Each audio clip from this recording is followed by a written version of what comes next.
6 questions about the Hamas-Israel war and what happened in Gaza. On October 7th, Hamas launched an unprecedented attack against Israel. Militants entered Israel from different points near the Gaza Strip, killing hundreds and taking dozens of hostages.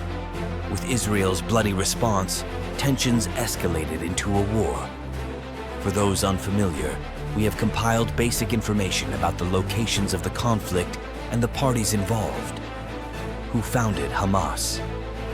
Hamas was founded in December 1987 by Palestinian members of the Muslim Brotherhood during the First Intifada, the first major wave of uprisings against the Israeli occupation.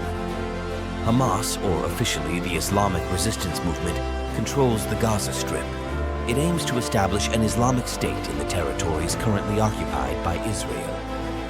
Hamas took control of Gaza in 2007 after a military conflict with the Palestinian National Liberation Movement. Israel, together with Egypt, then imposed an air, land, and sea blockade on the area. This blockade is still in place.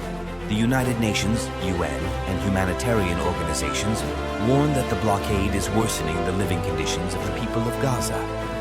Hamas has launched thousands of rocket attacks on Israel, either directly or indirectly.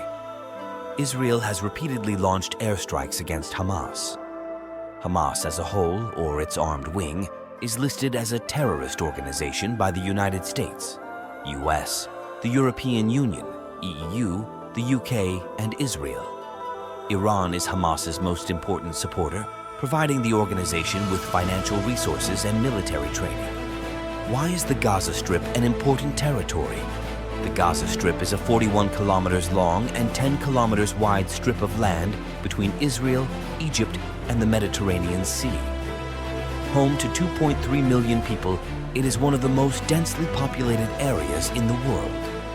Israel controls Gaza's airspace and coasts, limiting the flow of goods into Gaza. Similarly, Egypt decides who can and cannot cross the Gaza border. According to the United Nations, around 80% of Gaza's population is dependent on international aid. Around 1 million people need food aid every day. Which territories make up Palestine? The West Bank and Gaza are known as the Palestinian territories. In addition, the state historically known as Palestine included East Jerusalem and Israel. Described in the Bible as the land of the Jewish kingdoms, Jews see it as the Promised Land.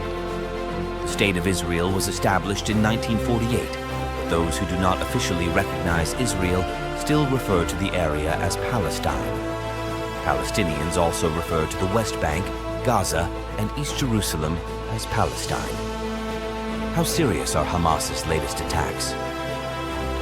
Jeremy Bowen, the BBC's veteran Middle East editor, says the Hamas operation from Gaza is the most ambitious in a generation.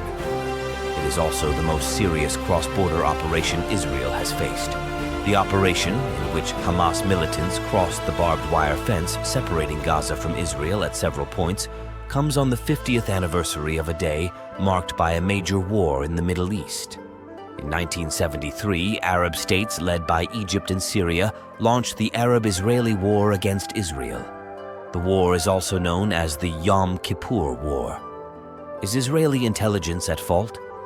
According to BBC security correspondent Frank Gardner, the answer is yes. Given the joint efforts of Israel's internal intelligence Shin Bet, the foreign intelligence agency Mossad, and the Israel Defense Forces, it would be surprising if no one saw this coming, or if they were warned but failed to act. Israel has arguably the best funded and most extensive intelligence network in the Middle East, with informants and agents in Lebanon, Syria, and elsewhere, as well as Palestinian militant groups. It has cameras, sensors monitoring ground movement, and regular army patrols along the border between Gaza and Israel. The barbed wire border is supposed to be a smart barrier that can prevent an infiltration exactly like this attack. However, Hamas militants have entered Israel by bulldozing the border, cutting holes in the wire, crossing it by sea, or using parachutes. What could happen in Palestine after the Hamas-Israel war? Mohammed Deif, commander of Hamas's armed wing, the Al-Qassam brigades, has called on Palestinians and other Arabs to join the operation to sweep away the Israeli occupation. Whether Palestinians in the occupied West Bank and East Jerusalem and elsewhere in the region respond to this call will be decisive, says BBC Jerusalem correspondent Yolande Nell. Israel undoubtedly sees the potential for a war on multiple fronts. The worst-case scenario is that the war would involve the powerful Lebanese militant group Hezbollah. On Sunday morning, Hezbollah fired a series of missiles and artillery shells from Lebanon into northern Israel. The attacks did not cause any casualties. The Israeli army has ordered a massive reinforcement of troops. In addition to intensive airstrikes on Gaza, it has also announced plans for a ground operation there.